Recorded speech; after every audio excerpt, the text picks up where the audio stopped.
What's better than earning money from a 9-to-5 job?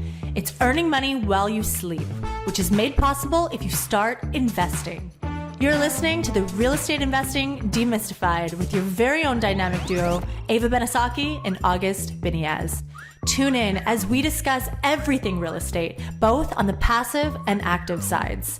We feature life-changing stories of today's real estate leaders that will help build your own roadmap to success. This is a show that will lead you to a diversified portfolio, a much bigger revenue, and a next-level venture that brings you a smooth cash flow. Let's get this episode started.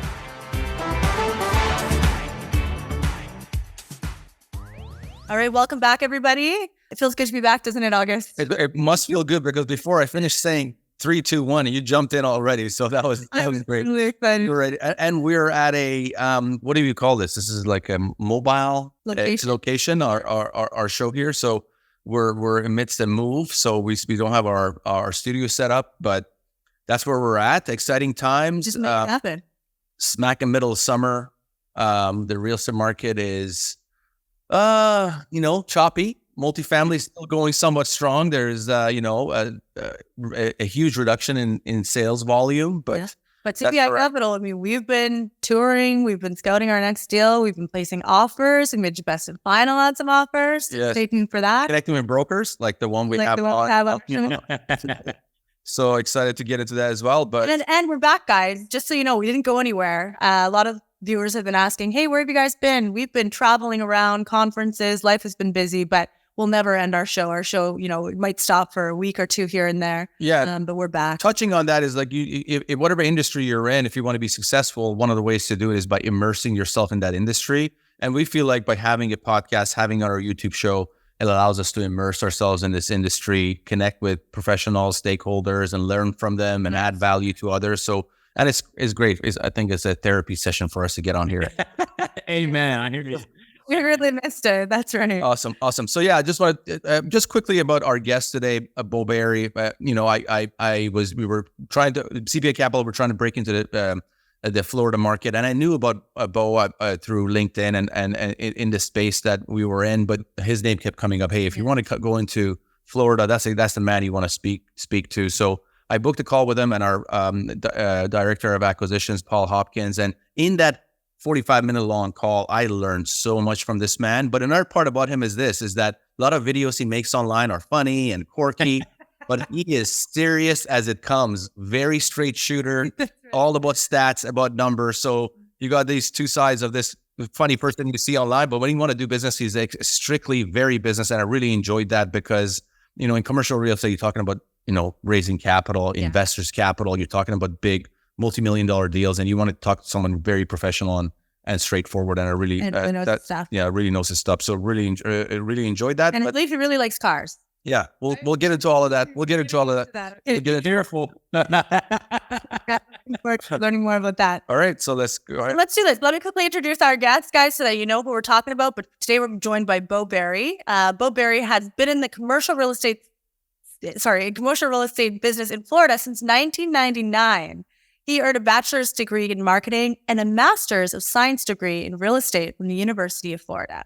So he manages his own private multifamily brokerage firm, and he also has an ever-growing YouTube channel called Beau Knows Multifamily, where he guides viewers on how to buy more multifamily assets, how to sell them, and how to conduct market analysis.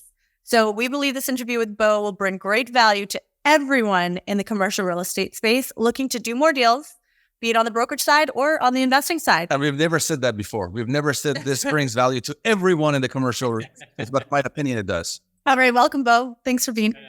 It's great to be welcome, Beau. Yeah. Yeah. We're describing it's funny because my wife, when she describes me to folks we don't know, it's kind of like the mad scientist because outside the office, fun and crazy and wild and do all these things. And it's like as soon as I walk in my office, it's so straight-faced. My tone is totally different. It's very numerical, and I had never thought about that until she had said that, and now it's like it's so true. Something wrong. I did. Beau, I don't think your bio did you justice. Tell us about your background. Tell us about your start in real estate. I watched a few of your podcasts and shows, and I think it is entertaining, and it's great to hear about how you got started in the space. Yeah, of course. In the late 1990s, I was getting my master's degree, and I was working on site in an apartment complex. And Tremel Crow Residential was the owner. Now, at the time, I was a 20-something-year-old kid. I didn't know they were one of the largest apartment developers in the country. I was just doing on-site leasing and property management. And I just got to see, like, there was just 444 units. So essentially 700 or 800 people who live in these units paying for this, what at the time was about a $25 million asset, right? And I never saw the owners. I'm thinking, like, I've got to get in this business. This is nuts. Like, I can't even believe this. They're paying down the mortgage. They have, cash flow. My property manager was really cool. She would share with me all the books. And so I'm just like, this is crazy. So I went back, and they paid for education. So I got my real estate license. And when I was getting my real estate license, everybody was talking about this master's program. So I went ahead and completed that during this time. And I went and worked for a developer in Gainesville. They were number 1 or number 2 developer, and they did office and retail, industrial, multifamily.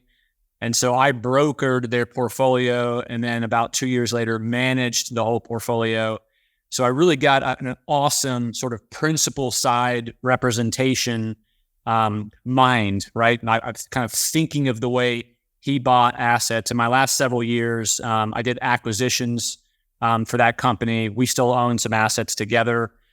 And around, this was 2010 or 2011, I started thinking to myself, well, man, I did pretty well for this one dude. What if I did this for 10 guys? What if I did this for 20 guys? What if I did this for 30 guys?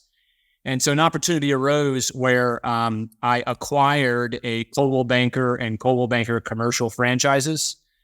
They were a 105-year-old company, by far the biggest and the best in town. And keep in mind, this was like 2010, so it was the pits of hell. So I was able to buy in at a very low cost.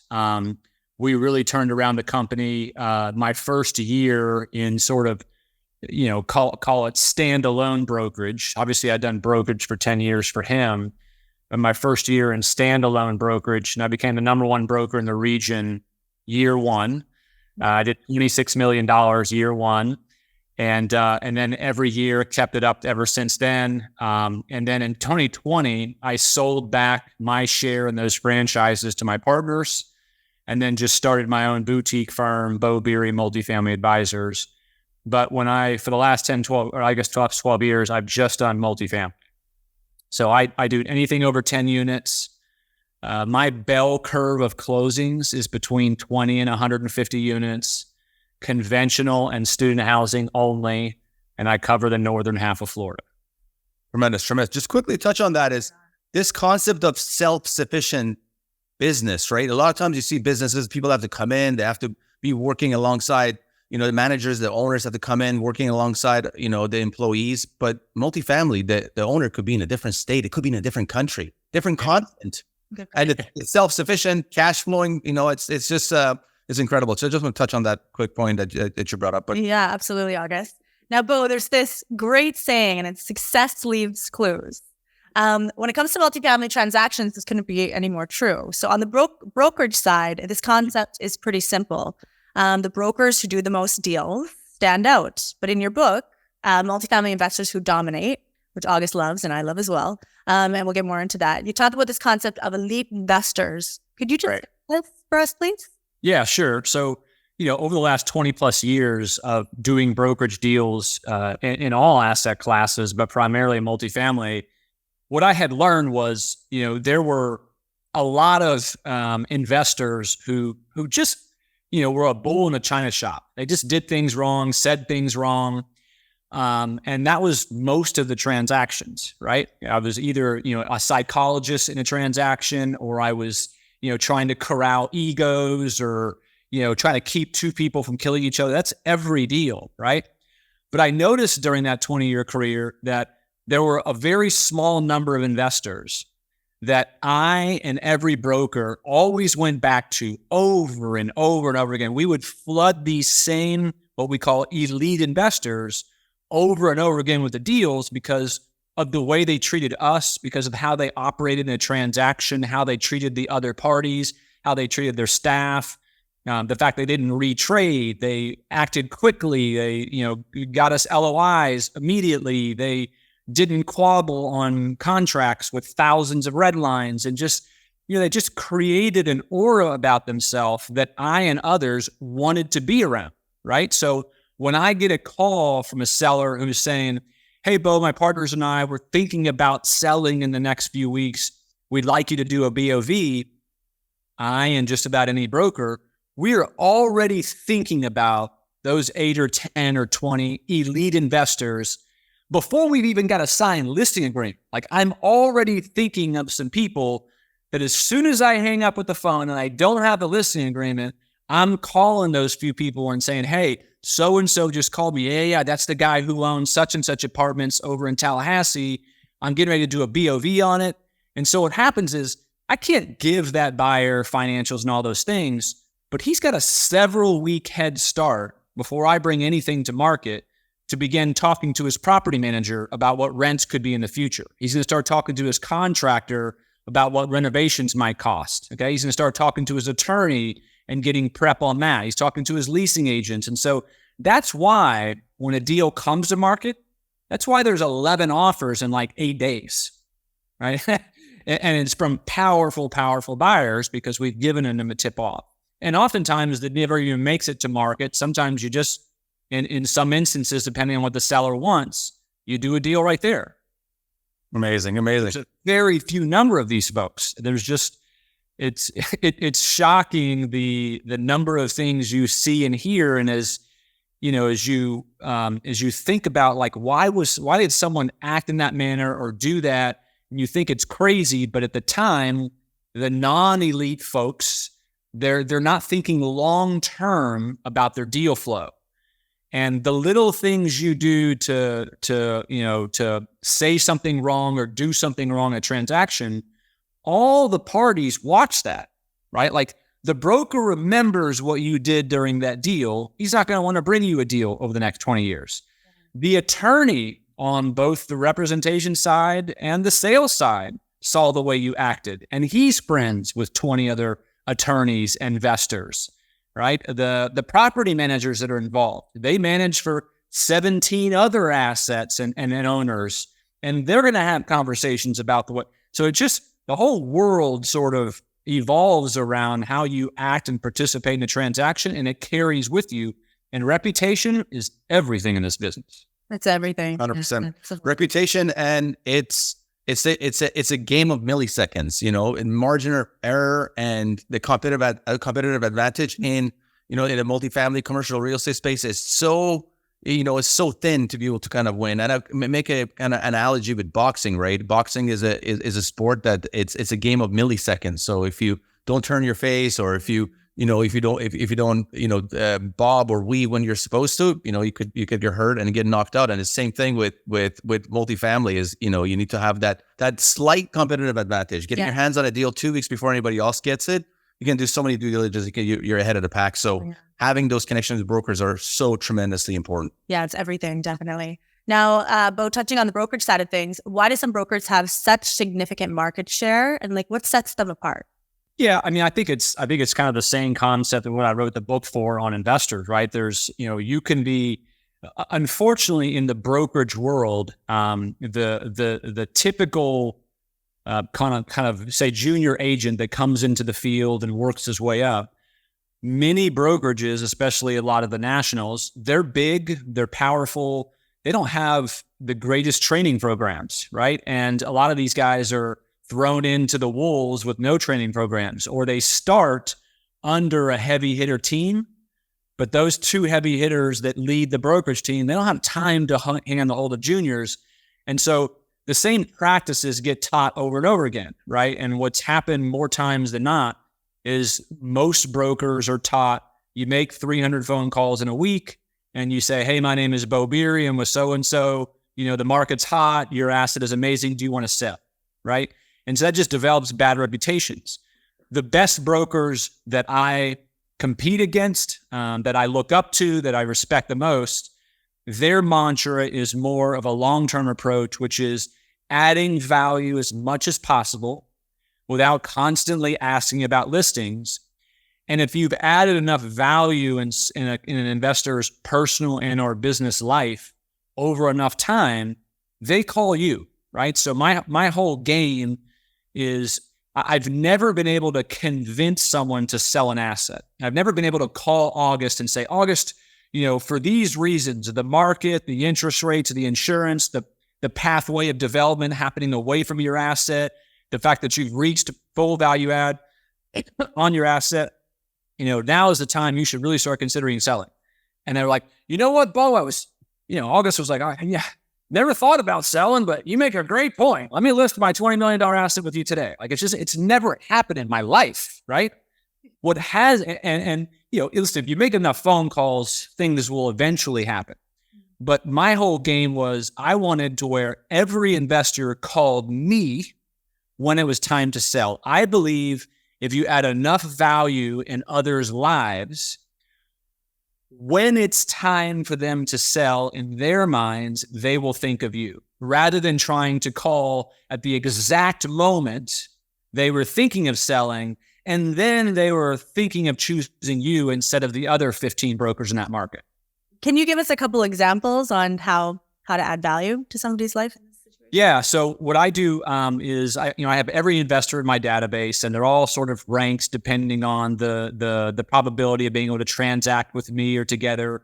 And so all I do is I never make sales calls. I never call and say, hey, it's time to sell. All I'm doing is adding value. Types of value I add, I'll talk to them about amenities I saw on other apartment complexes that I thought would be great for their stuff. I talk to them about some rents that similar unit mixes are getting in similar apartment complexes. I talk to them about different vendors that I've seen that are do amazing. Hey, man, you should see this landscaper, what he's doing on such and such apartments. You're in the next market over, but I've talked to them and they'll also serve Ocala, right? Hey, man, you should use this attorney. I just did a deal with him for the sell side, and we had a pretty tough contract come in, and he didn't do 300 red marks, but he protected his customer very, very well. We got the deal done very quickly. And by the way, the buyer's attorney actually liked him. Here's his phone number, right? So there's just and of course, all the market data, right? I'm always giving out, hey, this is what sale prices are going for. This is what cap rates are doing. This is what most investors I'm seeing are doing for IRR and cash on cash, what kind of, equity multiple they look for. And so the thing is that, while some investors know other investors, you have a much smaller circle of friends you can reach out to versus me. As a multifamily broker, I know all 977 investors that own every apartment complex over 10 units in the entire northern half of Florida. You can't call those 977 and have the kind of conversations that I have and get the same kind of information back personally about their portfolios that I can, because you're a competitor. They're not going to give you their playbook. You probably know dozens, if not hundreds of other investors, but they're from all different parts of the country. They're not necessarily the assets you could ever buy, and you can't get the information, right? So I think that's the kind of value that I try to bring to folks so that when it's time for them, they're thinking of me. That's awesome. I love that. Okay, people are going to learn a lot. I probably already learned a lot from you. My whole thing is I always wanted that when I'm calling someone, I envision when I'm calling August and he sees Beau Beery pop up on his cell phone, he doesn't do this. Shit. He's going to ask me about selling XYZ apartments again. I just know it. No, I'm just sending a voicemail. No, he's answering being like, Beau's going to be giving me some great value today. Right. Well, when he sees Beau Beery, I'm like, oh, hell yeah, I'm taking this. Oh, wow, I didn't know that, right? I imagined August going back to dinner that night with his buddies or with his spouse or whatever, and you guys were like, man, I talked to Beau today. You wouldn't believe what he told me. He told me about this, and this complex, and he's telling me about these guys who were doing this, and he's just always adding value to our lives. Amazing. Vision. Love it, Beau. Love it. All right. Now, in your book, Multifamily Investors Who Dominate, you talk about the Jordan effect. Yeah. That's this concept and how it relates to real estate transactions and being. Yeah. This is how life works, not just real estate transactions. So I took this from Andy Andrews. Andy Andrews is a very famous author who consults large corporations around the world. And he wrote this blog one time on the Jordan effect. And I thought to myself, man, this is exactly what happens in the investor field. So Michael Jordan, obviously, who's one of the greatest, if not the greatest basketball player of all time, They actually did a study on the Michael Jordan effect and found that Michael Jordan gets way more calls his way than other players. And they thought that it was because he was just such a great physical player that they would give him the calls. And that wasn't it at all. What was actually happening was Michael Jordan had a whole side game off the court that he wasn't doing for manipulation purposes. It was just kind of the kind of guy he was. So before games, he would talk to referees on the side about, hey, how's your son doing? And how did he do in that game over the weekend? And hey, did your wife make it through that surgery okay? And what are you up to this weekend? And so it was just, he created personal relationships, right? So when a gray area call comes, whether he, took a charge or had some foul that was very, very marginal, what do you think happens? You give someone the benefit of the doubt, right? And it's the same thing on the real estate side. Relationships are huge in this business, right? And so you can be the kind of investor that calls a broker, right, every 2 or 3 weeks and says, hey, Beau, what you got for me that I can turn a letter of intent on? What you got for me? What are you working on? What can I buy? What can I, we get that call every day, all day long from investors all the time. Or am I going to be calling August 1st if August is calling me every 30 to 60 days and adding value to me somehow? Right. Telling me about amenities they're doing, telling me about what he's spending on units, telling me about a deal he just closed on that I don't even know about yet because it hasn't hit the tax records. I haven't been able to track it. Like he's just always, or he's sending me articles on Porsche, right? Or a race that's going on, like things that I like, right? And I'm not saying keep in mind, I'm not saying that you're trying to put brokers or other people on a pedestal so they send you deals. This is just the way the human mind works. We're just all humans. We want to have a relationship and friendships, and it's not just about me, give me this, right? Yeah, when we think about people, common sense stuff, but very few people do it. Yeah, that's so true. We want to do business with people who make us feel good, and they come top of. We want to do business with people we like. It's why because I only do multifamily assets. It's why I've lost listings to residential agents who have never sold an apartment complex in their lives, but they were friends with the guy or gal who were, or they went to church together, or they were neighbors, or whatever it is. Right. That part of this is huge. Yeah. It's also not turning it off after work hours. It's like, hey, if you're going through Gainesville, and give Beau a call, go and have. Wake me up, maybe let's do some lunch. Yeah, let's go for a drive, whatever. Like it's maybe rent like a really nice Porsche and like pull up and pick up. You could drive it. I'm getting creative here. Awesome. All right, Beau. So from your book again, because you make a lot of good points in your book, but in having watched you on many YouTube shows, your thesis seems to be that over 90% of multifamily deals are done through brokers. Yep. Hence, why the elite investor should focus their time and resources on-market deals rather than try to get off-market deals. So can you please expand on this, please? Yeah, and let me clarify. So obviously, let me define off-market. I think investors who don't have a brokerage background think that an off-market deal is where they've somehow contacted an owner directly and again, caught them at the exact moment in their life where they were actually considering selling, and then convinced that seller to sell to someone they don't know whatsoever at all at some discount from price, right? While that transaction has happened, it don't happen anywhere near as which someone may think they call an off-market transaction, okay? There's hardly ever happened. I actually did a 5-year study and looked at all 5 years of transactions that happened in all the markets I cover in the northern half of Florida, which is arguably one of the top 5 states in the country for multifamily, and found that 93% of deals over 10 units transacted with a broker.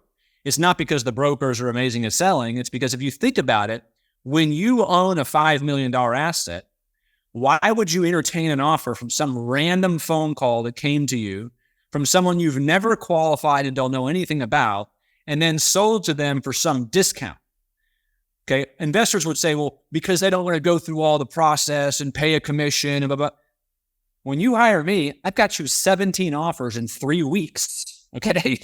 And I've qualified every single one of them. I've actually made them produce to me, assets they own, screenshots of bank accounts, letters from banks, whatever it is, or I have transactional history with them. Okay. And then I'm going to make them bid against each other to get the price up even higher. And then we're going to close. Right. And so that's why every seller is going to choose a broker, as long as there's good brokers in those markets, to sell most of these assets. So the thesis is, listen, if you have other juniors or folks in your company who can make calls directly to sellers and send letters, I'm not saying don't do that.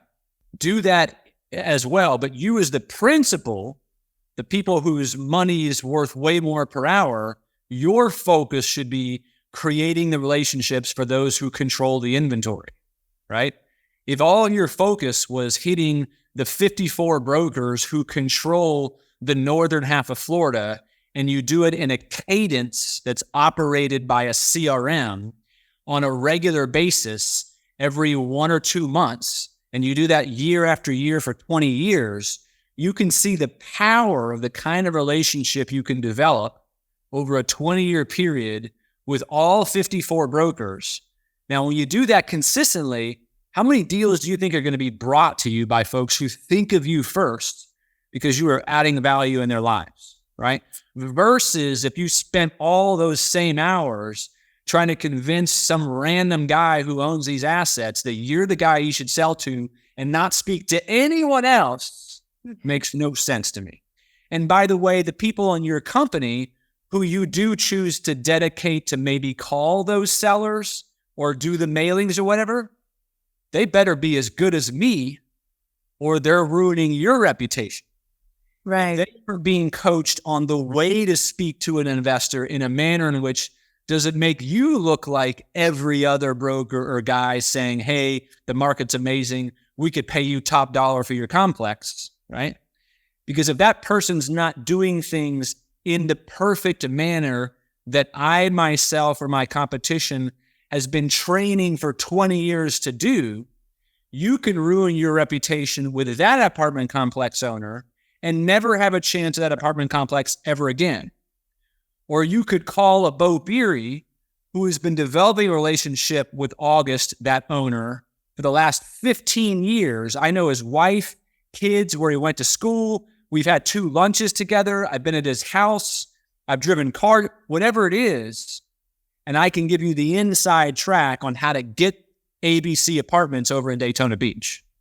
100%.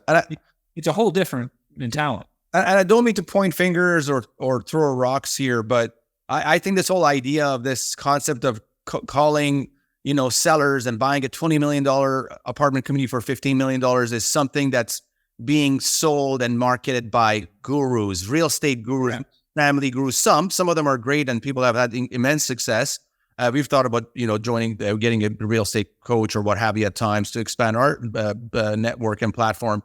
But there's some gurus out there that are selling this idea that, hey, we'll come in and we'll teach you ways to get off-market deals. And, a lot of inexperienced people go in there and our show is PG, but I'll kind of, a great Roger Mayweather always said to some boxing pundits that you don't know shit about boxing. And some state gurus, multifamily gurus don't know shit about multifamily and they're just trying to get those fees paid. Yeah, the off-market, the real off-market transaction today most likely is the one I described, which is that, the broker thought of you first when they were about to bring a listing to market or they were working on something.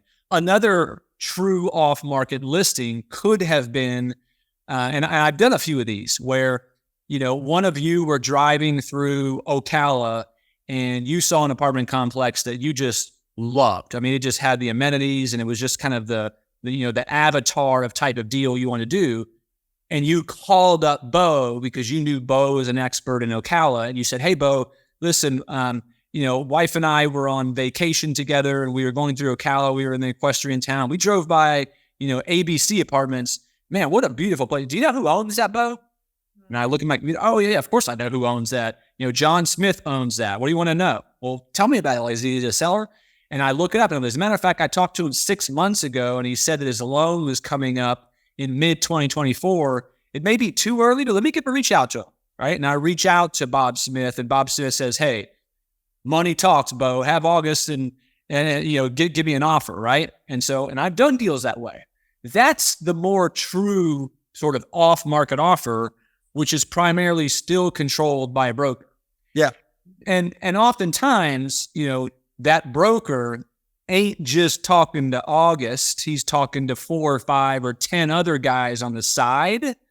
It's very rare, okay, that Beau just called up one guy when he knew about some little pocket deal and went that way. It doesn't make sense, right? Because especially if I had the exclusive listing, it's illegal almost for me to just call one guy unless that's what the seller and I agreed to. Most sellers, our fiduciary responsibility, right, is to earn them the highest price and terms.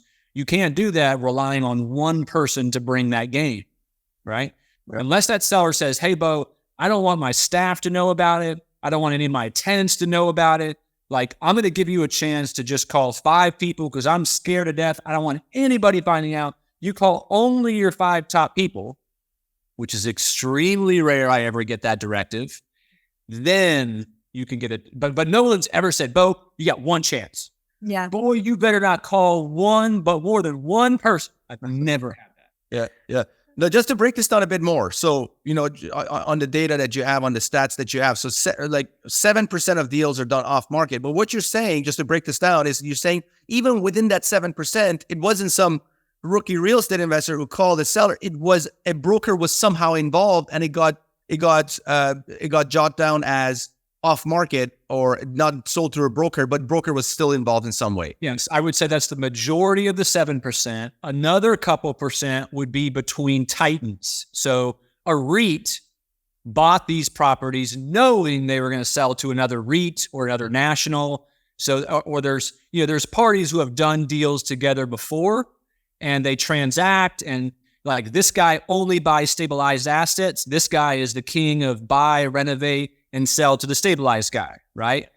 And then the leftover, and I haven't studied this, so I can't give you exact, the leftover 1 or 2% may be that standard buyer called sold seller who didn't know each other and they did a deal.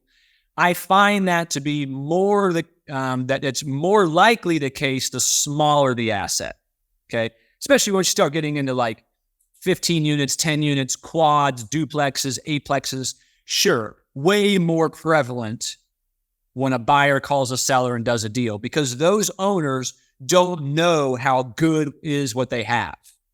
But as soon as you start getting into $3, $4, $5 million plus, you're probably not doing this as a side gig. This is probably one of your main things that you're doing, or you're a full-time multifamily guy. Those guys understand what they have and how desirable it is from people in Russia, China, Israel, US, you name it. Everybody wants that apartment complex, no matter where it is. So why the hell would you entertain a call from someone you don't know?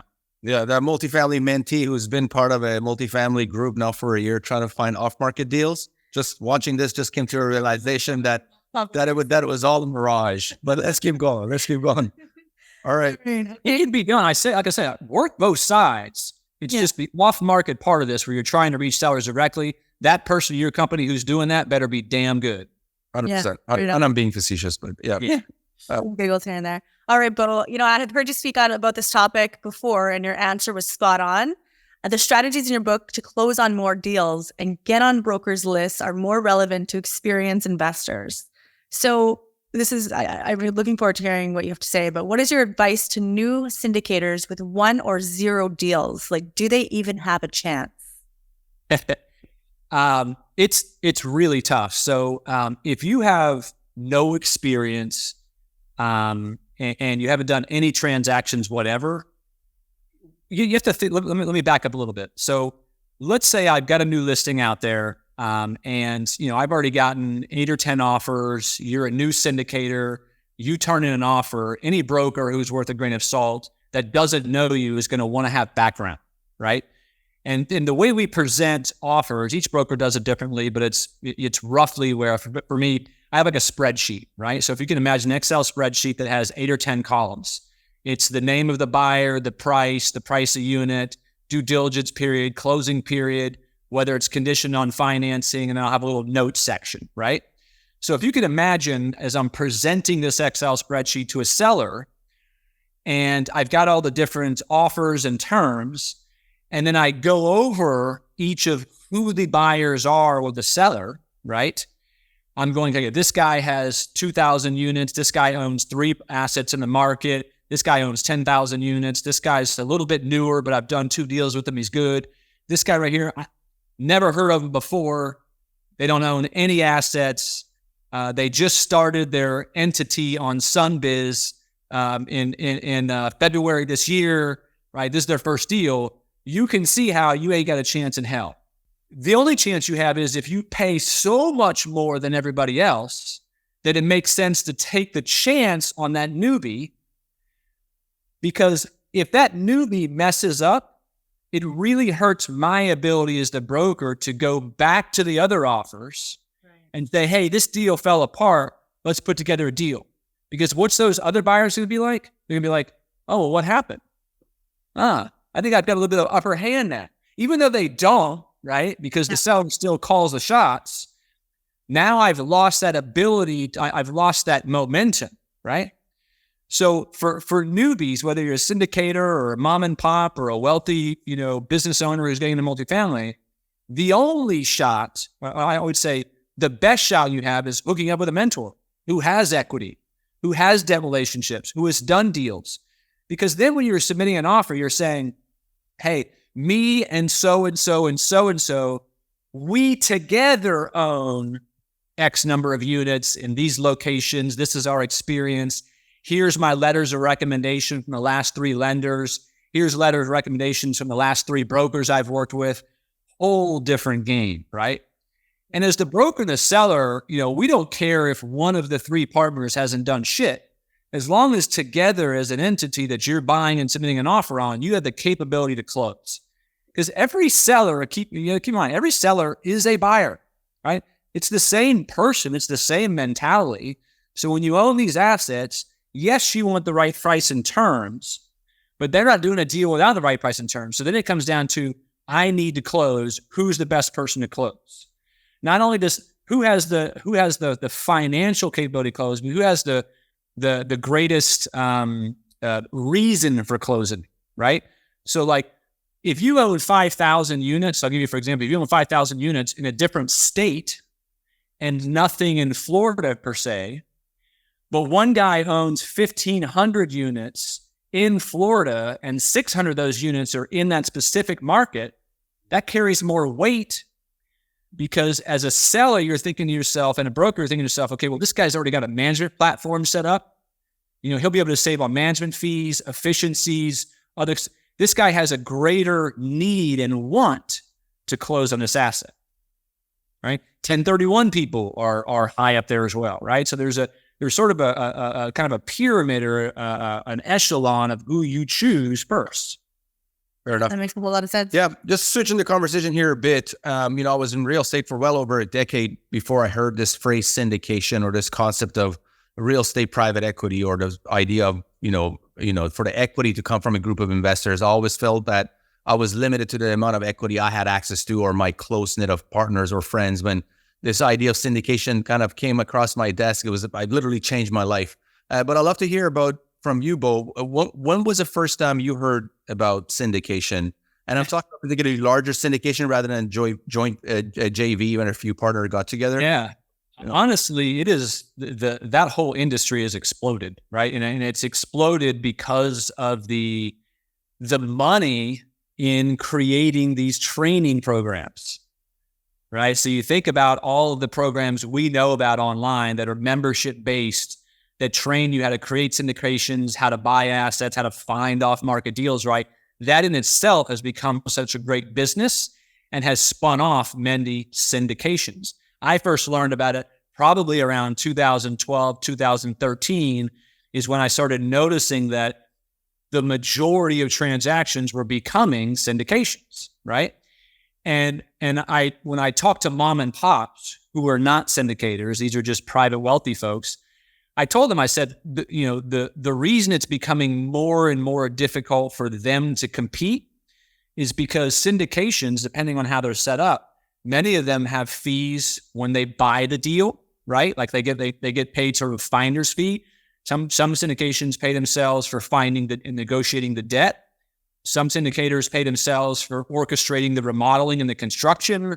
And then I let these mom and pops know on the back end when it goes to sell, their IRR is way higher than some of the preferred investors, but they're also taking on a lot of risk.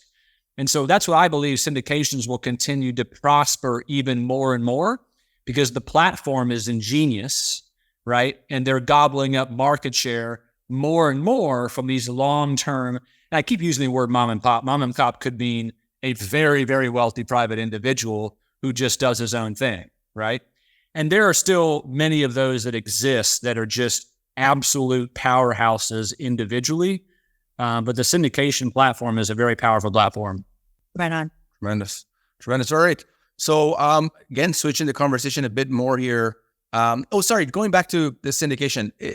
You talk about majority of deals being done through syndications. I've heard some reports that only less than 3% of transactions within the commercial real estate space are syndicated by the conventional. I don't know about other asset classes, but that damn sure ain't right in multifamily.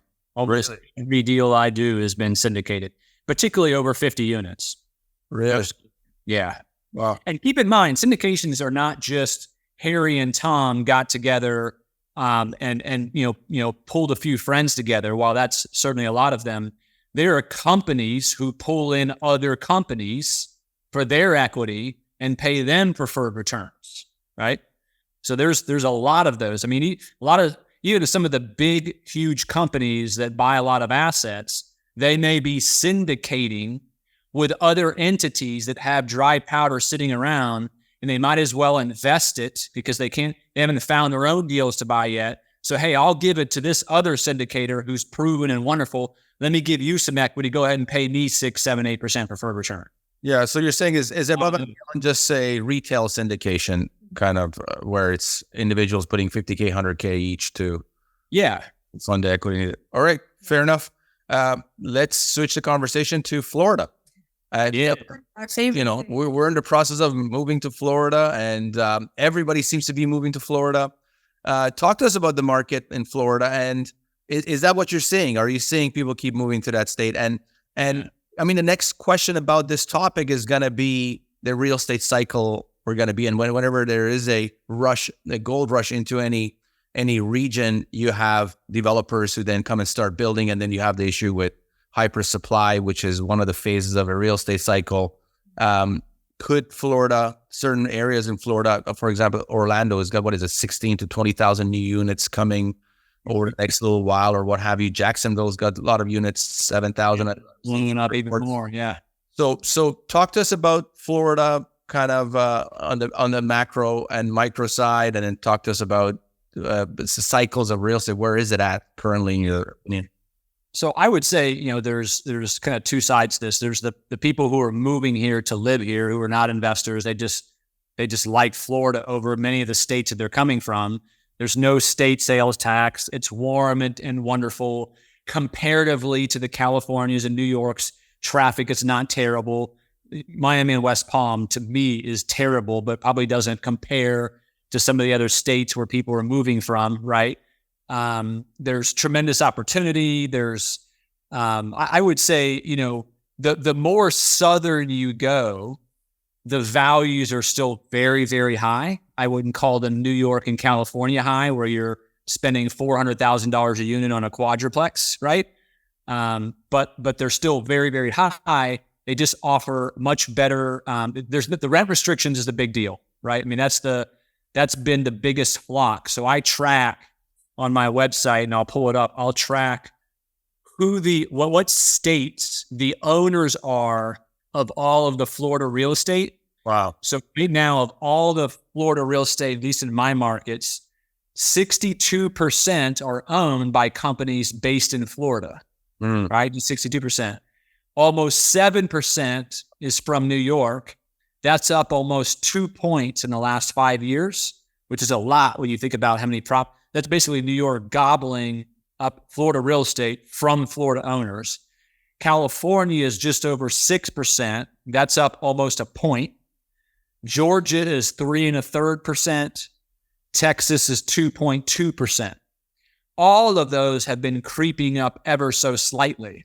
And then everybody else is kind of in the onesies or whatever. But New York, California, by far are second and third who are gobbling up these assets in town for those reasons. And the rent restrictions is a big one. I also believe that at least on the northern half of Florida, so what happens is when people move into another state, many of them are moving into the Miamis, the West Palms, Orlando, and Tampa. And I think for the ones when they see that the traffic, the busyness, and all that is a lot of similar to where they're coming from, North Florida has been getting a lot of the trailing, right?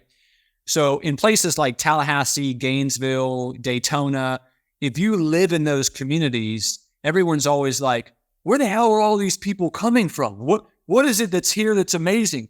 It's not that it's amazing. It's that there's so many people coming into Florida wanting to go to Orlando, Tampa, West Palm, and Miami that you're going to have scragglers go into the other secondary and tertiary markets just by the sheer numbers of it, right? So people aren't necessarily specifically moving into those secondary and tertiary markets because that was their destination, right? It's just that that's what happens when so many people are coming into one state. As a result, we will never be able to catch up to as many units as we need across the state as a whole. We will have overbuilt periods here and there because so many of them may be coming on in 1 year, but it'll always get filtered out. And our affordable housing is a big issue here. It's gotten even though comparatively to the New Yorks and Californias, it's still extremely affordable, which is why a lot of people come here. It's still becoming unaffordable for those who have lived here for a long time. And so anyway, so what happens with that is as new product continues to come in, all of those existing assets, their rents get to creep up dramatically. Because if you think about it, if you're a renter and a new construction unit is on average $2,500 a month, and you've got a B or C product that's at $1,800 a month for a 2-bedroom, yeah, you can't take your rent to $2,500, but you can take it to $2,200 and still have a tremendous savings, right? The person who's paying $2,200 a month, if they can save $300 a month, that's a big deal to that person. So because our rents are going up so much because of the new construction coming in, those existing assets have a huge delta and room of rents, which is why people continue to buy here. There's just so much. The asset class that offers the largest increase in value add, going from a B minus to a B or a B to a B plus, those offer $40,000 a unit jumps in values. So if you bought a B minus, right, for $120 a door, you'll be able to take it to $160 a door and make it a B class by renovations.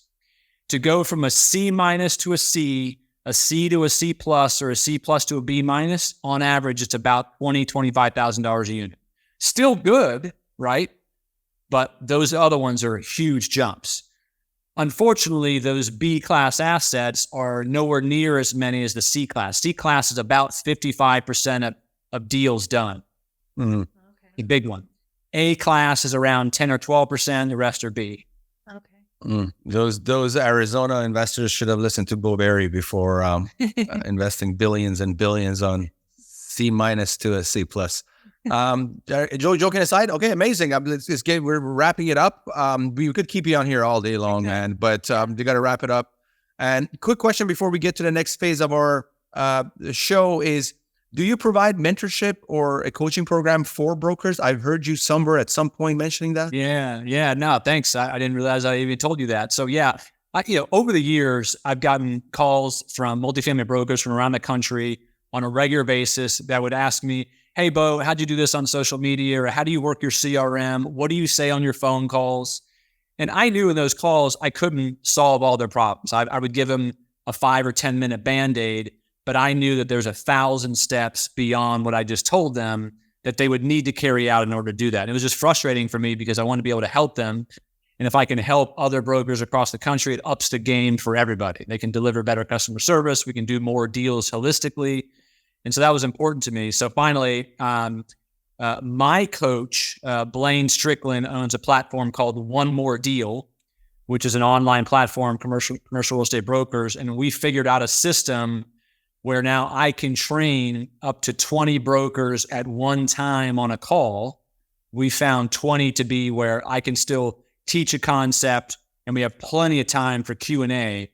And so we started that in, I believe it was October last year. That group 1 is about to graduate in October this year. And I just started group 2 a couple of weeks ago. And so essentially I take them through literally everything I've done to build my career in this brokerage, including how you export all the assets, how you build your CRM, how I do all my statistics and analysis, how I do my predictive analysis and analytics, which is I have models that predict who I should call next that's going to sell next, even before the seller even knows they're going to sell next, because I track so many different things. All the way down to the phone calls and just all that stuff. And so it's been very, very successful. And it's very cool for me because I get to sort of talk to, other guys who are in my business in different parts of the country to hear how they're doing their things and help them up their game on stuff. So yeah, it's been awesome. Talk about a Jordan effect. There's a right there. All right, cool. Next phase of the show. Thanks so much for all your wisdom and knowledge for the stuff that we discussed. Really appreciate it. But okay. All right, let's do the 10 championship rounds to financial freedom. Are you ready, Beau? Whatever comes up. Ready? Yeah. Let's do it. Okay, let's do this. First question: who's been the most influential person in your life? Man, I would say personally, probably my father-in-law, Todd Rainsberger. He's just such a phenomenal, moral, high integrity, well-liked, popular human being. He had a very successful multi-level marketing business for many, many years, had sold that off. I got him into commercial real estate. We owned the brokerages together for several years, and now he's retired and living the life. So just as a human being, building myself as a human being, he's been incredible. I would say professionally, definitely my coach, Blaine Strickland, has trajectoried me in such a way that was unbelievable. I'm a big believer in mentorship, whether you're an investor, a broker, a lender, whatever it is. Having someone who's looking after you directly, that you're paying to pay attention to you and better you, is a big deal. Tremendous. Love that. All right, Beau, second question. What's the number one book you'd recommend? This is going to sound sort of on the wall right behind them. Yeah. The book Why We Sleep has been huge. Oh, wow. Okay. My whole life, I've up until the last 6 or 7 years, I've put in crazy hours, right? I mean, we all have. I think as a society, we've developed a culture where if you aren't doing 80, 90 hours, like you're not a player, right? And it's just, I'm to learn through this book how incredibly unhealthy getting less than 8 hours of sleep is, what it's doing to your brain, all the diseases it causes, the depression, the anxiety, all the things you hear about in our society, the friends and family that we lose or that we know are going through tough times. I'm not saying it's directly related to sleep, but sleep is such a huge component. And so I'm listening to this book on tape several months ago, and I'm like, oh my God, I've been doing things like crazy, right? I mean, so all the gurus are saying you need 4 hours of sleep, Beau. You don't need that much. You got to get out there and, work hard. Yeah, you keep doing that. I'm going to stay super fresh in my mind. I've been doing this now for about I was getting 6 to 7 hours of sleep forever and ever. And what happens is because you can still, what you think operate on 4, 5, and 6 hours because you've been doing it for so long, you think that you're some sort of an anomaly that is able to operate at that level. And the problem is you've just been operating that for so long that that you don't know otherwise. Once you've had 8 hours of sleep consistently every day, guys, I'm telling you, you don't even understand the shit that's coming into my head on ideas I have about how to grow my personal business, my personal life, things that's just coming to me I've never had before. That's amazing. Not to mention just the positive attitude, the way I've interacted with my own family, the things I'm open to. It's one thing I would have learned a long time ago. Thank you for sharing that, because you hear of all these successful people. They're like, oh, sleep when you're dead. And you're like, and you know. That's how I was. I know. Function really at a high level when you only get a few hours of sleep. Yeah. And I'm also in the best shape of my life. Like, it's physically, you wouldn't believe what it's doing for you. Amazing. Nice Amazing. work. All right. Awesome. Okay. Next question. If you had the opportunity to travel back in time, what advice would you give your younger self? Okay, well, the sleep is one of them.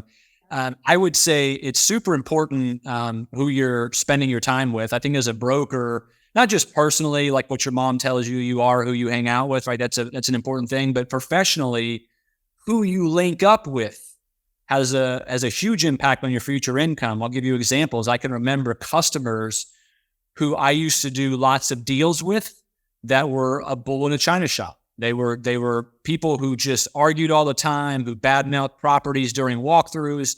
And yeah, I would do deals with them. And I just thought in my mind that those other people who sold to us or who bought from us could separate Beau Beery from that asshole. Conceptually, it doesn't really work that way.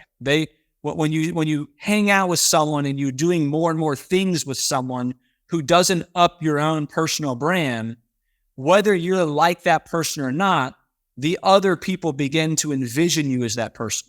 And it has effect on your reputation, on your future deal flow. And so I say all that because I've done deals with a lot of companies, investors on the multifamily side, where I love the principal, I love the analyst, but the attorney's a prick. Or I love the attorney and I love the acquisitions guys or dispositions guys I work with, but the principals that I have to do the deals with, I hate them. I don't bring them deals anymore, right? And so figure out if there's someone in your company that you don't even know is costing you deals. Because me as the broker, I'm not going to call you up and be like, yo, August, you know how I haven't brought you a deal in like 16 months? Yeah. You that dude who does all the analytics with you and that calls me and asks me questions about my pro forma and is, bashing everything I put into my assumptions. I don't want to deal with anymore. There's 10,000 of you buyers out there. I'm going to work with them. I'm not going to work with you. No broker is going to tell you that. They're just not going to bring you deals. And that's the most dangerous part about reputation is no one usually calls it out, right? You have to be cognizant of this stuff. So every member of your team, that's what I would have definitely changed is those beginning years of some of the crackers, the crackheads that cost me so much deals, that killed me. Okay. Awesome. All right, Beau, what's the best investment you've ever made? Oh man. I mean, besides the boring stuff of, books, tapes, and seminars, I'm assuming you're meaning an actual real estate deal. Probably one of the best deals I did was we bought a 5-star lube. One of those 5-minute lube stations that had a gas station connected to it that was vacant. We did some environmental cleanup. I want to say we bought it for $500,000. We sold it for $1.4 million several years later. 1031 that into it was a piece of land that we flipped from $400,000 to $800,000. Then bought the gas station, made another $900,000 or $1 million on that, and then 1031 that into what we currently have is it's a 25,000 square foot single tenant office building that's phenomenal tenant. We bought that by restructuring it we bought it cheap because there was only 2.5 years left in our lease. During due diligence, renegotiated it to a 15-year triple net lease. And it's just been a very cool evolving project that will continue on into the years. Gift that keeps on giving. Right. All right, Beau, what's the best investment you've ever made and what lessons did you learn from it? You said the worst investment? Oh, I would say this is a tiny one, but I remember I want to say I was 20 years old, 19 or 20 years old. I was in college. I was buying single family rentals and we would buy them and we would flip them. This one we bought it was a single family house in a subdivision, and we violated our principles and let some college kids into it that we didn't background check. Then we violated allowing them to have some dogs. Then we violated the size of the dogs. They just kept lying to us about who they were and the things they were doing. And, I was young and I was kind of their age, and I was kind of trying to be a cool landlord. And that, that place, when we went to sell it, I think it's the only real estate loss I've ever had. And we lost 45, 50 grand on that deal, which is a 20-year-old was a lot of money. But it taught me a lot about doing the background research, which is probably why I'm so stringent on the amount of analytics I do, not just on the properties, but on the human beings I'm dealing with. Probably the number one reason people invest as LPs on the retail side is because they don't. That's right. All right, Beau, how much would you need in the bank to retire today? What's your number? I'm just not retiring, man. I mean, I'm there now. I don't have to work a day in my life right now. I've got enough investments, enough money in the bank that, I couldn't go buy a Porsche every month, right? But I don't have to work today. I do what I do now because part of me, some of it's enjoyable. A lot of it's not, right? I deal with a lot of ego and greed and people wanting to kill each other. But I also like being busy and I like staying sharp and having something to do. And I would say most of all, I want my kids to see me doing this. I like my kids, to in an essay in their school, who do you look up to? Dad, right? And who's the hardest person that works? My dad, right? And so that means a lot to me. And I think that even though I may be a dork to them many of the times, I can see that there are deposits that are happening subconsciously in these guys' minds that, when they come out of college in a few years, they've grown up in a work ethic that I hope is deposited into them. And if I just sailed off into the sun at 47 years old, or when I could have done it in my late 30s or early 40s, and just sit around and drive my cars and go fishing, like I don't know, that doesn't sit well with me. I love that. All right, next question, Beau. If you could have dinner with someone dead or alive, who would it be? Oh man, yeah, you will have to edit this video for the pause.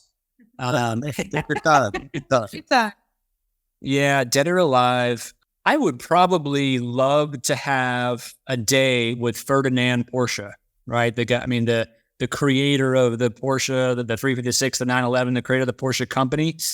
I'm a big car guy. Porsche is the number one luxury brand in the world 2 years in a row. Not luxury car, luxury brand of any brand on the planet, right? Think about Rolex and Gucci and all that's the number one brand in the world. And it was started in the 40s and 50s, right? And it's, to me, I think there's a tremendous amount to learn about how someone has maintained such a reputation among so many different vehicles and millions of customers that still today it is a brand and a vehicle that is so coveted. It's what many people look up to hope to own one day, right? I'd love to learn those concepts to build on my own personal brand. That would be amazing. That's super cool. Nice. All right, Beau, if you weren't doing what you're doing today, what would you be doing now? Oh, easily. I would be either a stock trader or a financial planner. Like Oh, really? Wow. Yeah. Okay. My analytical side, I think it would just be really, really cool to create the, sort of the same algorithms and trends that I do to try to predict the future listings on stocks. And it would be pretty neat. I was having a cigar with my friend who is a stock trader. Oh man, that's a difficult life. Yeah. No, I'm sure. I wouldn't want to work for someone. I would still be my own guy in this little freaking home office and just doing my little stealthy, SEAL team member kind of. Well, he's his own guy. He tells me about the percentage. Basically, he's made it after 5 years. He's still in the positive. So that's such a tiny percentage who make it after that many years being in the business. Okay, my favorite question. Yep. Oh, book smarts or street smarts? I'd have to say street smarts. I mean, I think about when I graduated from I had a marketing degree and then I got a master's degree in real estate. I can remember being, I think I was 25 when I graduated the master's degree. I came out of there thinking I was hot shit. I knew everything. Master's degree and from one of the top 5, graduate real estate programs in the country. Look at me, and I go and finally get a job and start learning how much I don't know. I mean, it was so eye-opening, the difference between application and scholastics. It's mind-bending. Also, you think about all the people who are tremendously wealthy with no educations whatsoever. Don't get me wrong, I'm someone advocate for education, but I think the experience component of this is a whole different world. There's no way I can write a book today just studying the scholastics of multifamily investing, right? I wrote a book because I've had tremendous experience in dealing with the absolute best in the world and the absolute worst in the world. Amazing. Right. Nice. Okay, last question, Beau. If you had $1 million in cash and you had to make one investment today, what would it be? It's always multifamily. I think multifamily it's either multifamily or it's industrial, right? I mean, those are the 2 asset classes that I believe will survive at least through the rest of my lifetime, if not for the next century. I think we're going to have a housing crisis for a very long time. Yeah, there will be dips and so forth, but you got to live somewhere. Buying a home is becoming completely unrealistic, especially in any state that you remotely want to live in. And I think more and more the culture wants to be able to be mobile, to go places quickly, to not be tied down to one thing. I think the time it takes to maintain a home is becoming more and more. And so multifamily would be number 1. I think industrial is number 2 because we're more and more of a ship to you mentality. Warehouses are a big deal. I own a lot of industrial myself. I'm very, very pro industrial. I'm getting ready to actually invest for the first time as an LP into a storage facility here in Ocala or over in Ocala. So that's where I'd be putting my money. Amazing. Okay. Awesome. Really appreciate it, man. This is great. Maybe last thing. What's the best way people can reach you?